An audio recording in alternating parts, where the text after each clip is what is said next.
New Zealand came to the crease this morning at 6 for 167, needing a further 79 runs for victory. They wasted no time. Murphy Sewer ticked the scoreboard over on the first ball faced. Tony Blaine took the initiative, opening his shoulders to score 3 fours and helped pile on 33 runs in as many minutes.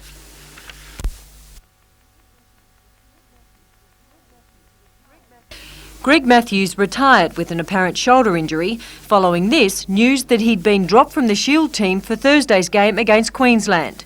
Sewer on 12 brought up the Kiwis 200, only to be caught soon after off a Brad McNamara delivery. The Kiwis endured all that was thrown at them. However, their run rate slowed with the introduction of a new ball. On 236 and needing 7 runs to win, lunch was called but abandoned following the rare decision by both captains to play on. Danny Morrison pulled out a 4 to tie the game. Then Kiwi stalwart Tony Blaine put victory beyond doubt.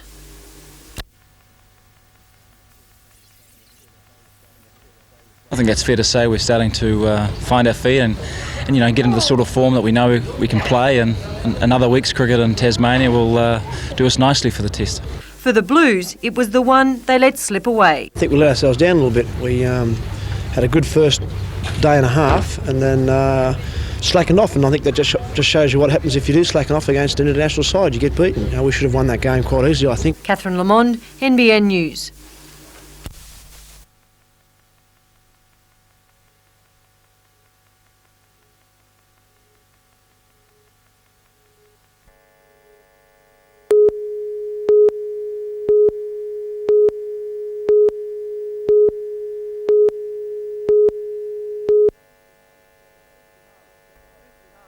This car has just had $2,000 worth of repair work cleaned up after being smothered in the fine spray. Car yards face a massive bill. Not obvious to the naked eye, the fine dots of paint will need to be removed at a cost of as much as $400 each car. At least 4 car yards have been affected. Obviously, management is reluctant to publicise the issue, but one dealer told me the damage bill for his yard alone is in excess of $160,000. But that's just the start. Thousands of private car owners must also be affected. If they were all to be professionally cleaned, the damages could run to more than $1 million. The council's environmental department is investigating, but officials will not be specific on the source of the paint. Do you know where it's actually come from? We're looking over towards the industry area and towards the harbour. Our inquiries are at present. It's believed strong winds carried the spray. The MSB's vessel, the Eva Burrows, has been coated in the fine paint. Dockside workers' cars are also affected. The Four Jacks shipyard has denied it had anything to do with the controversy. Management saying on the day of the problem last Friday, the company refrained from painting due to the high wind. Peter Ryan, NBN News.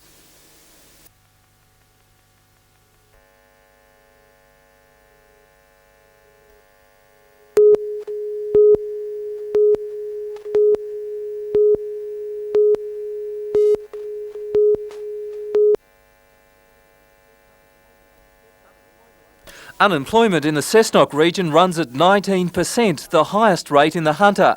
Yesterday's announcement of another 95 workers going on the dole has been accepted as a part of life. I think we've become accustomed to major job losses now, and people are just resigned to the fact. We lost so many at Depict a month or so ago. Unfortunately, it's an everyday occurrence. The workers at the Pelton Ellalong mine have been given a month's notice. 328 miners will stay on. The United Mine Workers have been disappointed with the sackings. Union organiser Mick Watson saying it's a bad time leading into Christmas. But the union hasn't given up hope, with discussions with management this week to try and defer the layoffs. Meanwhile, the township of Cessnock is facing a flow-on effect from the latest retrenchments. For every job loss in the coal mining industry, a further 4 jobs will go on support industries. So yes, unfortunately this will flow on. Marie Callaghan says she is keen to support the mine as much as possible to keep coal mining alive in the region.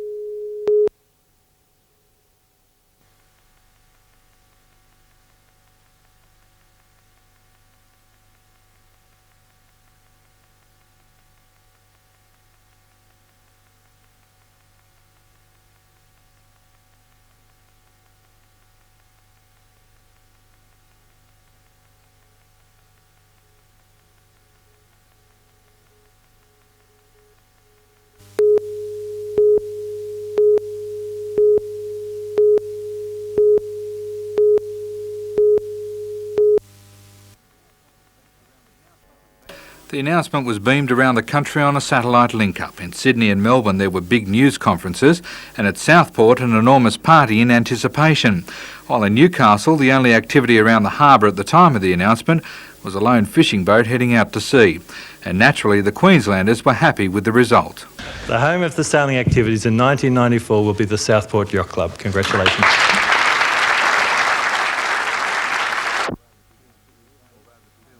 Although the Steel City again lost a big money deal, Bertrand praised the Newcastle proposal. Like the America's Cup contest itself, there can only be one winner. The enthusiasm and support which has come out of Newcastle has been absolutely tremendous. And I'm sure we will continue to receive their support in the future. Another syndicate chief said both areas had identical weather conditions and the final decision came down to attitude, and Southport couldn't be faulted. Everybody we dealt with was very enthusiastic and really wanted us to come here. A spokesman for the Newcastle Bid Committee said Southport put together an offer believed to be worth $2 million, while the Newcastle bid only reached $800,000 and only partly covered costs. Questions are now being asked about what the State Dockyard and Honeysuckle area will be offered for next.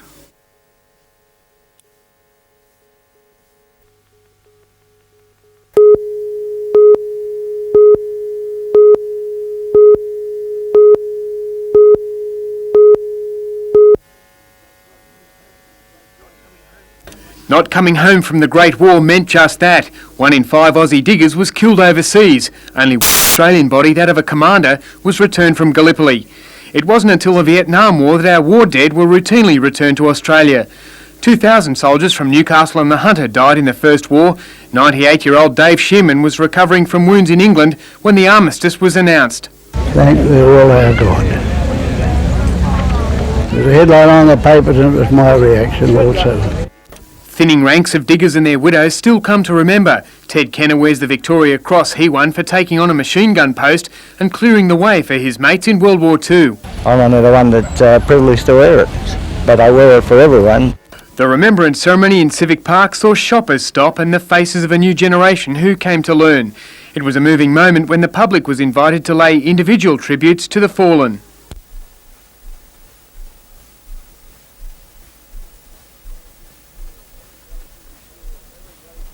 Everybody should be sure that it goes on, not for our sakes, not for us old fellows, but for all the younger generation coming on. They should understand that over 100,000 in 2 world wars, that's apart from Vietnam, gave their all for what we enjoy today. At the going down in the sun, and in the morning, we will remember them.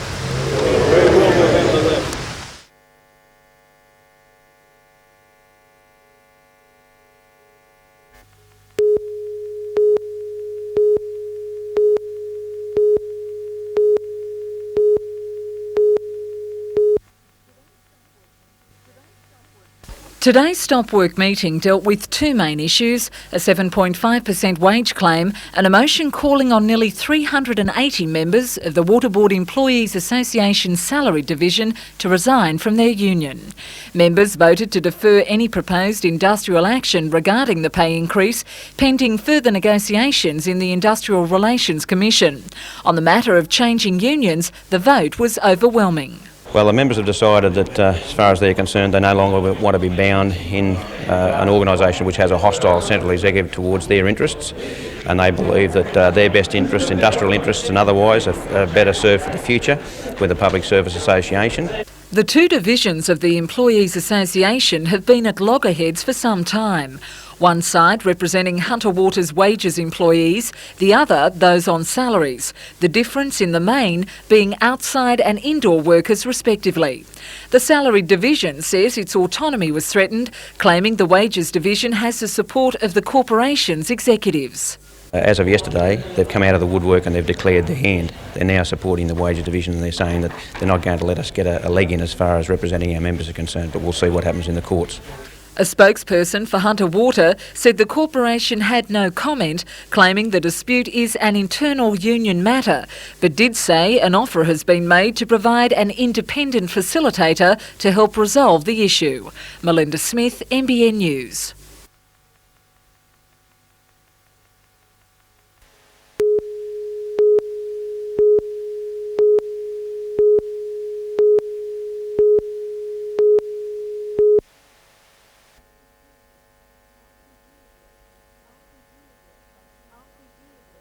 After years of planning, months of work and hours of rehearsals, the curtain is about to open on Newcastle's Civic Theatre. Today, last-minute preparations were underway, guaranteed to set 1,500 feet a tappin at tonight's special preview performance.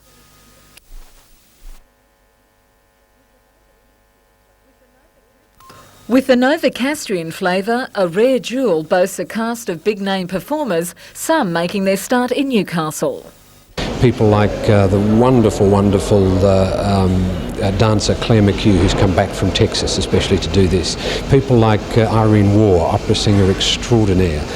Other stars in the show are local boys Dean Perry and his brother Sheldon, now based in Sydney. For Dean, the theatre holds special memories. More than a decade ago, it was the venue for his first professional production. Backstage is wonderful now. It used to be pretty scrappy backstage. It's just beautiful now. You can walk back, you've got room, and just walking into the foyer it's amazing. But it's always been amazing in there. It's a lovely theatre.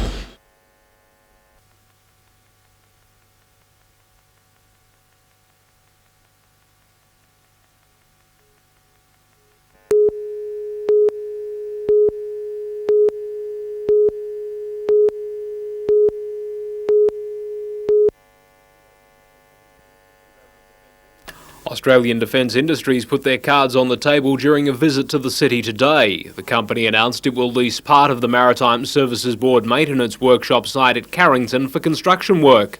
The amount of land is right. Some of the buildings currently there are right. We will need to build a construction hall, but there's space to do it. And then right alongside is deep water, a good turning circle in the basin. And it's close to the major metropolitan area, the downtown part of Newcastle. So it's good. It really is good. Yeah.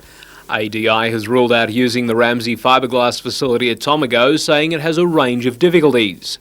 Italian design gator Mine Hunters will be built in Newcastle as part of a joint venture with Intermarine SPA. Talks have already taken place with TAFE and unions, so the region's existing shipbuilding skills can be utilised, with 350 workers needed by the 8-year project. On what state government assistance is needed to help secure the contract, ADI wants cooperation. We just need the attitude and air of cooperation, which is going to make it easy to do as opposed to being hard to do. So far as we've gone, I should say, by the way, the state government has been excellent to work with, and we anticipate that will continue to be the case. Meantime, Premier John Fahey is under fire over his comments in Newcastle earlier this week, calling for political action to ensure Newcastle wins the Minehunter project. Both state and federal Labor parliamentarians have called for real initiatives, not just talk from the Premier, to ensure Newcastle wins the job. The state government is running out of time, with the deadline for tenders closing on December 15. Gary Blair, NBN News.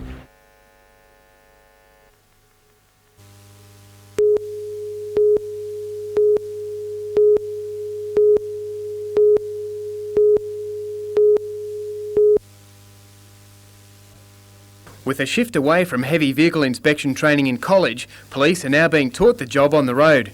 Newcastle and Maitland Highway Patrols are the first in the state to conduct the 3-day courses for their officers in cooperation with the Roads and Traffic Authority. A trainee field day was held at Kooragang Island near Newcastle this morning, with more than 70 trucks pulled over within a few hours. We look at the tyres, the class of licence for that type of vehicle, the lights, the suspension, oil leaks, and on semi-trailers, the turntable area. Although an exercise, the infringements and about 30 defect tickets, some serious, were real enough. I know that the serious offences we're given the infringement notice, but the minor ones, the drivers do appreciate the fair go that we're trying to do. Trucks under 5 tonnes which don't require annual heavy vehicle inspections were targeted. One was found to be unregistered and unroadworthy, and its driver unlicensed. Serious structural faults were also discovered in trailers. Police insist they're not out to make life tough on truckies. We work out in the same workplace, the road, and if we can communicate and work together, it makes both jobs easier.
Marsha Bierman has been using the stand-up technique of fishing for 7 years. Her style has made her world famous. But Marsha believes it's not just her ability to land the big one and win international contests that's turned heads in the fishing fraternity. Being a female, achieving in the male-dominated fishing world, she believes has helped. The stand-up technique of fighting game fish is believed to have brought the sport into the reach of the average boat angler. And now that Marsha has mastered it, she's touring the east coast of Australia, running seminars on how and what stand-up fishing involves. In Australia have probably more large black marlin, more marlin over 1,000 pounds than any place else in the world. And the fact that you're fishing from a mothership, you're in remote areas, it's just an exciting way to fish. Marsha has fished around the world. She says Australian waters are very different. There is some strength involved. It's technique, it's spacing yourself so that you don't burn yourself out, but it's really pressuring the fish. Pressuring and beating the fish is Marsha's challenge. On the same note, she supports the tag and release policy as a way to maintain the ecosystem. Once the lecturing is over, Marsha hopes to do some fishing of her own in Australia's North Waters in pursuit of the famous black marlin. Catherine Lamond, NBN News.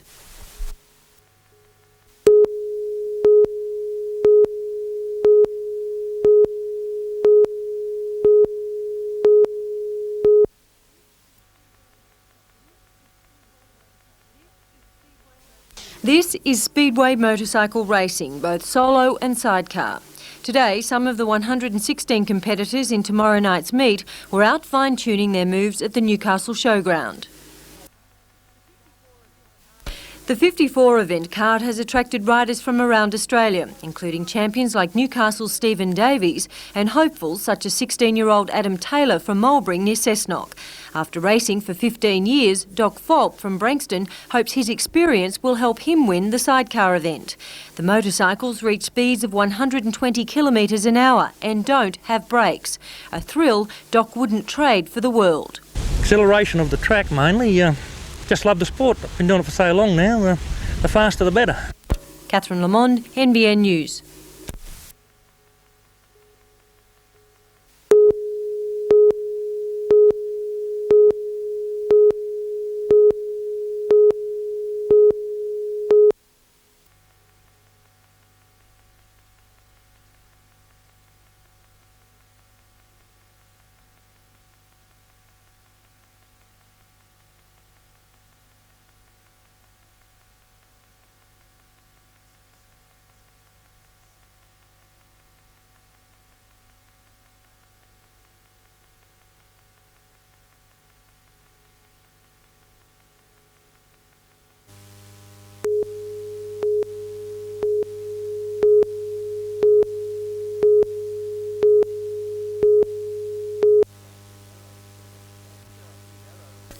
The Cherokee Arrow was on a return flight from Brisbane to Coffs Harbour. Soon after takeoff from Queensland, 29-year-old pilot Terry O'Grady knew he was in trouble. The plane's indicators showed the nose wheel mechanism was faulty.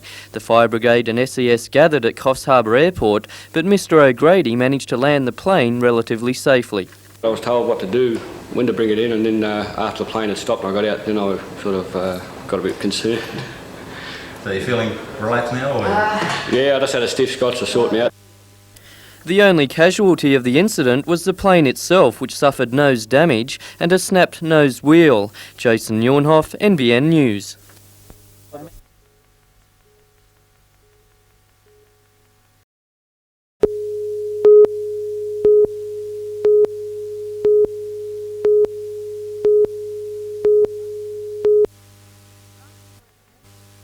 Last night, Matthew Hyde and his 44-year-old passenger were killed instantly when their small truck left the road at Terrigal. 19-year-old Hyde from Tuan Bay had celebrated his 19th birthday only last Wednesday. The promising footballer had also recently re-signed with North Sydney's under-21 side for a second year. It's believed the vehicle may have clipped a traffic island before careering off the road and jumping 10 metres across a stormwater drain before ploughing into a row of trees. Hyde's passenger and workmate, Robert Bennett from North Entrance, was thrown out of the truck by the impact and died instantly. Bennett was a well-respected member of the local surfing community and a father of 3. Police are investigating reports that the truck was being driven erratically minutes before the accident. Jane Anderson, NBN News.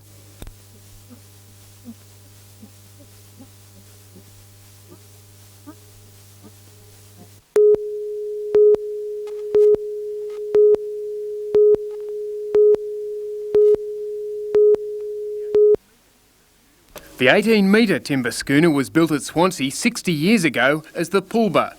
It was nicknamed the Flying Peanut because of its double-ended shape, and it was renamed the Flying Cloud. Crayfishing out of Swansea, the boat sailed into the tough times of the Great Depression, and when laid up, offered welcome respite to day picnickers on the lake. Some returned to be carried away once more on a carefree cruise. These people were picnicking on this thing in 1935, something like that, over at Pulba Island. We thought we'd take them all back over today. I get a lump in my throat every time I hear she's coming back.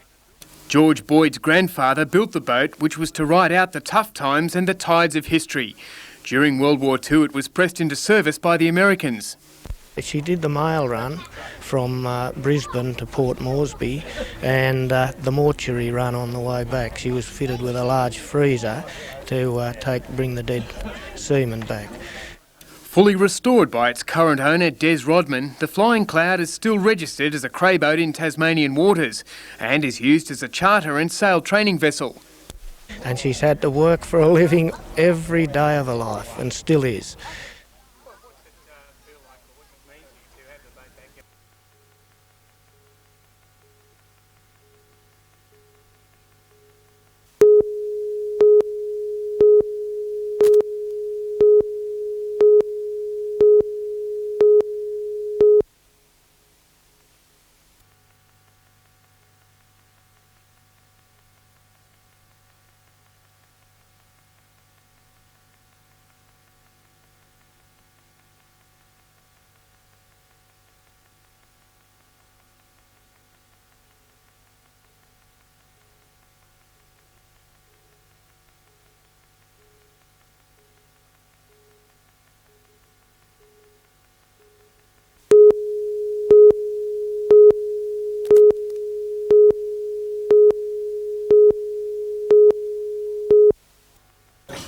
Years plus of membership, and quite a number of the Lehman Street or the regional while she was there, AMP Control Proprietary Limited.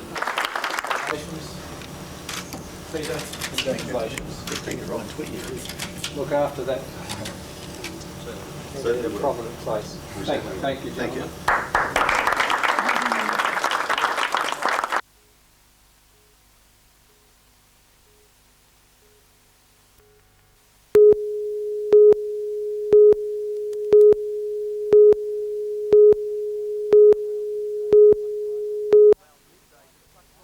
Around midday, the truck driver and his passenger were driving from Nowndock down the steep Thunderbolts Way, about 40 kilometres north of Gloucester.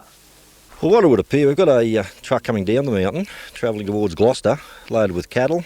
From the skid marks, as you can see on the road behind me, it looks like the vehicle's been almost sideways there. The truck ploughed through the safety rail, launching more than 20 metres into the air. Smashing against trees, the vehicle broke into pieces, finally coming to rest more than 100 metres down the gully. Have you seen anything like that before? It's been a long time since I've seen anything as bad. The two men, one from Nowndock and the other from the Central Coast, were thrown from the truck and killed on impact. More than a dozen cattle were destroyed. Despite the steep drop and tight curves, police say there are relatively few crashes on this road. While an investigation is pending, it's thought in this case there must have been some kind of mechanical fault. Late this afternoon, a crane was being brought in to try and lift the wreck out. Peter Ryan, NBN News.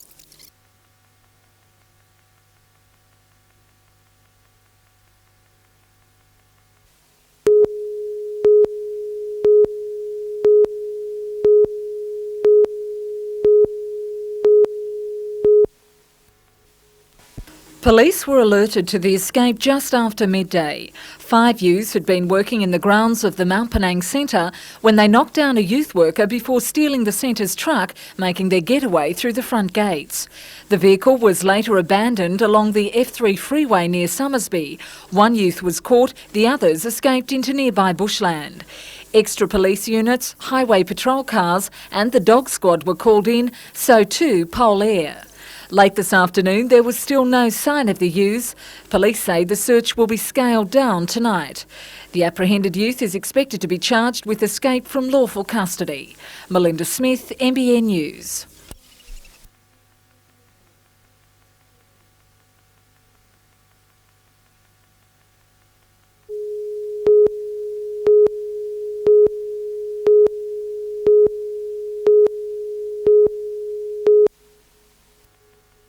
Council is looking into extracting methane gas from landfills at Greenpoint, Woy Woy and Kincumber and utilising it to generate electricity.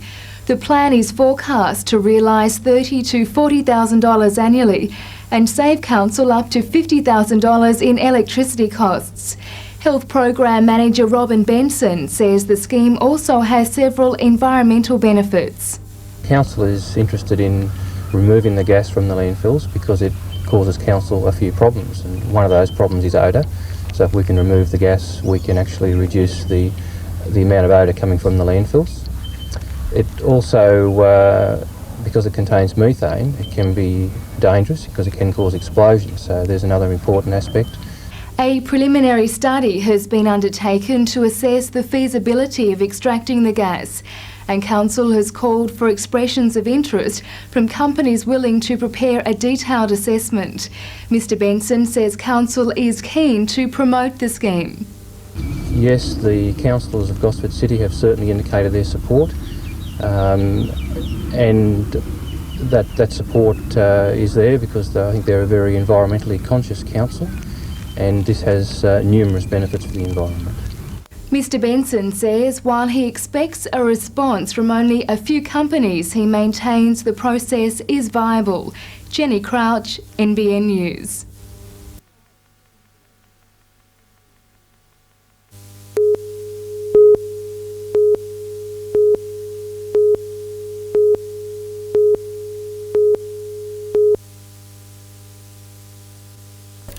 At 10:50 this morning, the young driver failed to negotiate a long sweeping right-hand bend on the highway as he travelled south to Sydney. 50-metre long tyre marks told the tail of the right wheels lifting into the air. Then the heavy vehicle slid on its left-hand side before coming to a stop. The indication is that the driver may have been thrown through the windscreen. The semi-trailer, which was carrying compressed cardboard and paper for recycling, was a twisted and bent mess of metal. Police spent the next few hours sifting through the debris, looking for other victims who may have been in the cabin or thrown from the vehicle. And we searched the cabin to make sure there was nobody else present, and at the moment we're in the throes of searching the cargo, which appears to be waste cardboard. We're just making sure that there is no other person in the vehicle at the time. However, police confirmed that no other people were involved in the crash. Fire brigade officers taped over a hole in the semi's fuel tank and traffic was directed around the diesel spillage which spread across the two southbound laneways. The Roads and Traffic Authority and Police Accident Investigation Squad are also investigating. Jason Neuenhoff, NBN News.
These men from all walks of life are angry about how the legal system treats divorced fathers. In a dispute between the formerly married couple, the family court determines custody of the children, visiting rights and how the family assets are split.